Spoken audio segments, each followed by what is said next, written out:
Hello, আসসালামু আলাইকুম। এক কাপ চা হাতে হাজির হয়ে গেছে আপনাদের সামনে। অতসী পেজের পক্ষ থেকে আপনাদের সবাইকে স্বাগত জানাচ্ছি। হাতে চায়ের কাপ দেখে আপনারা হয়তো বুঝে গেছেন যে আমি নিশ্চয়ই আবার চা নিয়ে কোনো জ্ঞানমূলক আলোচনা করতে এসেছি। আসলে তা না, চা নিয়ে জ্ঞানের কোনো আলোচনা করার কিছু নেই। চা হচ্ছে আমাদের জীবনের সবচেয়ে গুরুত্বপূর্ণ অনুষঙ্গগুলোর মধ্যে একটা বলা যায়। চা ছাড়া আমাদের বাঙালির দিন শুরু হয় না, রাত শেষ হয় না, এমন একটা অবস্থা। চা ছাড়া আমরা একটা দিন ভাবতেও পারি না মনে হয়। স্বাভাবিকভাবে চা আমাদের কাছে সবচেয়ে জনপ্রিয় পানীয়, কিন্তু এই চা কিছু সময় আপনার জন্য খুব ক্ষতিকর, কিছু সময় আপনার জন্য খুবই উপকারী। এই কথাটা আমরা অনেকেই বুঝতে পারি না। আমরা চাকে সর্বোচ্চ গুরুত্ব দিয়ে দেখা যায় যে যখন তখন চা খেয়ে ফেলি, যেটা দেখা যায় আমাদের শরীরের জন্য উপকারের চেয়ে হয়তো অপকারটাই বেশি হয়। এখন আপনারা বলতে পারেন যে চা খাবো, তার আবার কী অপকার আছে? অবশ্যই আছে। আপনি কখন চা খাচ্ছেন, কী পরিস্থিতিতে খাচ্ছেন, এটা অবশ্যই আপনার জন্য গুরুত্বপূর্ণ। আবারও বলতে পারেন যে চা খাওয়ার আবার কোনো স্পেসিফিক টাইম আছে কি না? টাইম অবশ্যই আছে, কারণ হচ্ছে চা হচ্ছে একটি পানীয়, এতে বেশ কিছু উপাদান থাকে আমরা জানি। সেই উপাদানটা কখন আপনার জন্য ভালো হচ্ছে এবং কোনটা খারাপ হচ্ছে এটা আমাদের অজানা। তাই আমার মনে হয় এই যে নেশা, চায়ের যে নেশাটা, এটাকে আমি বলবো না যে আপনি এই নেশাটা বাদ দিয়ে দেবেন। এই নেশাটা অবশ্যই আপনার থাকবে, কিন্তু আপনার টাইম ম্যানেজমেন্টটা একটু বুঝতে হবে যে কখন আমার চা খাওয়াটা ঠিক হবে, কখন ঠিক হবে না। সেভাবে আপনি আপনার চা খাওয়ার রুটিনটাকে সাজিয়ে ফেলতে পারেন।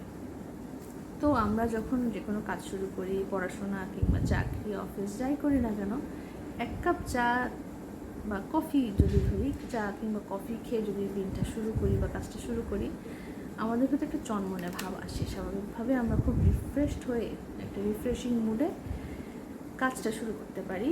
এটা অবশ্যই চায়ের সবচেয়ে বড় দিক, এবং এটা আমাদের ব্রেনটাকে খুলে দেয়, আমাদের কাজের স্পিডটাকে অনেক বাড়িয়ে দেয়। কিন্তু চায় আমরা যেহেতু এটা একটি গরম পানীয় এবং আমাদের পাকস্থলী অনেক কিছু নিতে পারে না, বা আমাদের মস্তিষ্ক অনেক কিছু নিতে পারে না, সেজন্য চাটাকে একটু বুঝে শুনে যদি আপনি খেতে পারেন সেটা ভালো হয়। সেটাই আমাদের আলোচনার আজকের বিষয়। বেডটির প্রচলন আমাদের অনেকের মধ্যেই আছে। সকালে ঘুম থেকে উঠে খালি পেটে আমরা কিছু না খেয়েই এক গ্লাস চা খেয়ে ফেলি। এটা হয়তো দেখা যায় যে আমাদের চিরাচরিত অভ্যাস, কিন্তু এই বেডটি যে আমাদের জন্য কতটা ক্ষতিকর হতে পারে সেটা আমরা আসলে জানি না। দেখা যায় যে খালি পেটে চা খেলে সাধারণত পাকস্থলীতে এক ধরনের ক্ষত তৈরি হয়।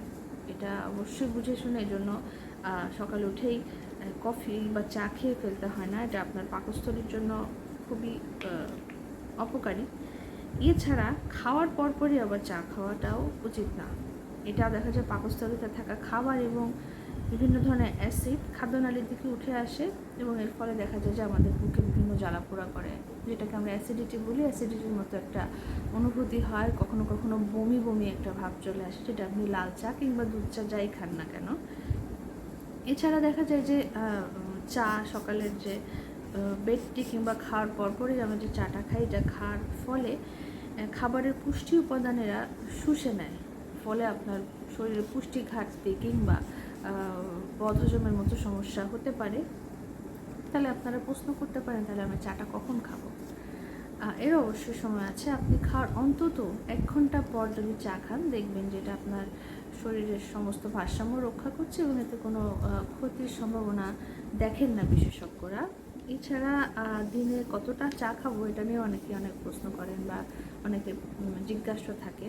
তো আমি বা বিভিন্ন হেলথ সেন্টারগুলো আমি রিসার্চ করে দেখেছি যে সেখানে লেখা যায় দিনে কতটা চা খাবে, এটা তো তার ব্যক্তিগত বিষয়, কিংবা এটি যেহেতু একটু নেশা জাতীয় দ্রব্য বলা যায় কিছুটা, তো সেক্ষেত্রে 2 কাপের বেশি চা খাওয়া শরীরের জন্য ক্ষতিকর। 1 কাপ হলে সেটা ভালো, কিন্তু 2 কাপ চা শরীরের জন্য মোটামুটি ঠিক আছে। এর বেশি খাওয়া আপনার জন্য ক্ষতিকর।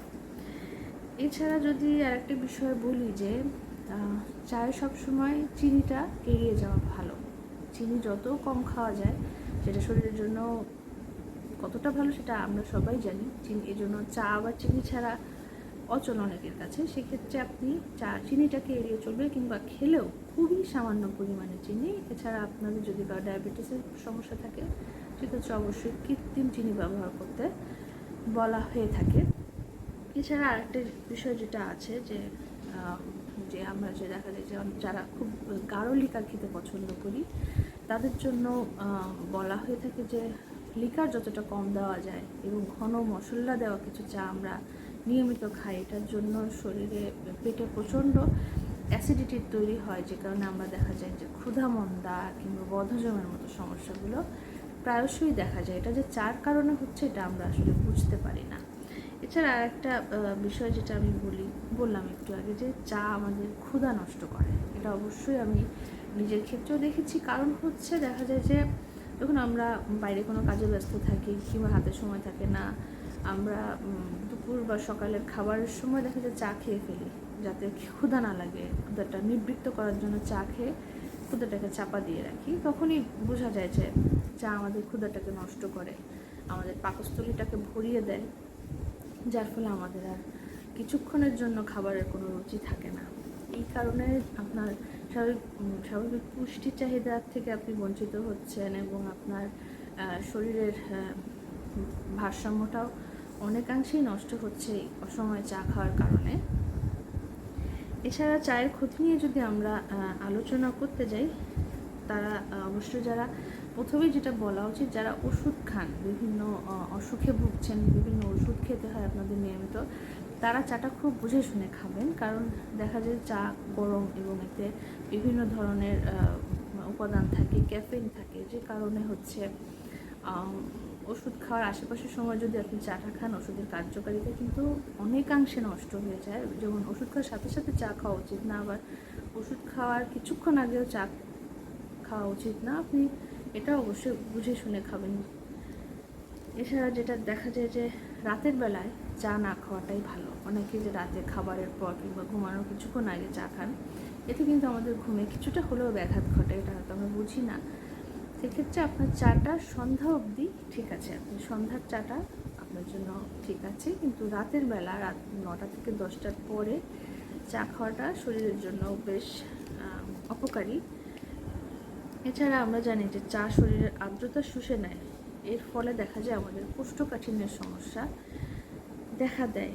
এটা হয়তো রেগুলার বেসিসে না হলেও মাঝে মাঝে এই বিষয়টা আমাদের মধ্যে দেখা যায়, আমরা হয়তো বুঝতে পারি না। এছাড়া আমাদের দেখা যায় যে দাঁতে অ্যাসিডের মাত্রা বাড়িয়ে দেয়, এতে এনামেল ক্ষতিগ্রস্ত হয়, যে কারণে আপনি চাটা খুব বেশি গরম অবস্থায় খাবেন না। কিছুটা চা চুলা থেকে নামানোর পরপরই খেয়ে ফেলবেন এমন না, কিছুটা চাটাকে স্বাভাবিক তাপমাত্রায় আসতে দেবেন, যতটুকু আপনার জিহ্বা সহ্য করতে পারবে তখন আপনি চাটা খাবেন। এছাড়া দাঁতের ক্ষতি হওয়ার সম্ভাবনা রয়েছে। আর যদি বলি আপনার সবচেয়ে মজা কোন চাটা যদি আপনাকে জিজ্ঞেস করা হয়, আপনি নিশ্চয়ই বলবেন যে অবশ্যই দুধ চা আমার সবচেয়ে প্রিয়।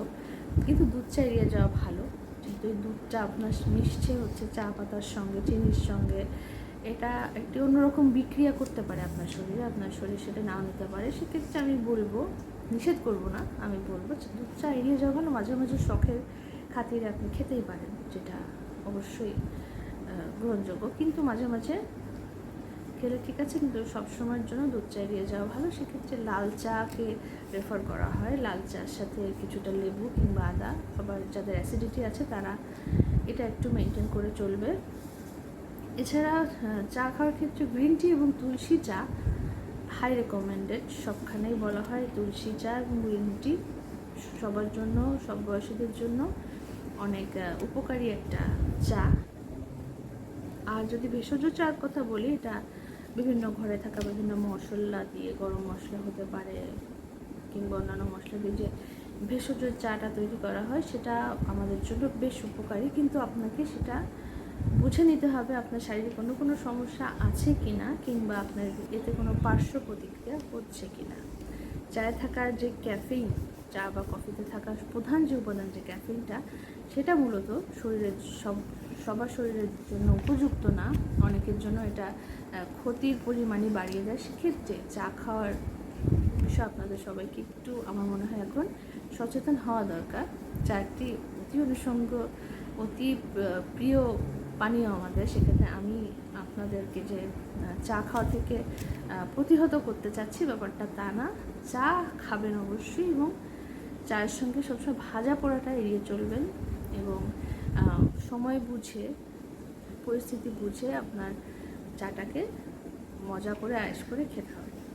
আজকে আর জ্ঞান দিব না, মনে হচ্ছে যে অনেকেরই মন খারাপ হয়ে যাবে যে আমাকে চা খেতে নিষেধ করা হয়েছে। আসলে ব্যাপারটা তা না। আপনি কখন চা খাবেন, কতটুকু চা খাবেন, কী চা খাবেন, আমি শুধুমাত্র এই বিষয়ে কিছুটা আলোচনা করে গেলাম এবং আমার আইডিয়া আপনার সাথে শেয়ার করে গেলাম। এটা যে আপনাকে মানতেই হবে এমন কোনো কথা নেই। তো আজ আর কথা বাড়াবো না, এরপর অন্য কোনো একটি টপিক নিয়ে আবার চলে আসবো আপনাদের সামনে, জ্ঞান দিয়ে যাব, আলোচনা করে যাব। ততক্ষণ আমাদের সাথেই থাকবেন, ভালো থাকবেন, ধন্যবাদ।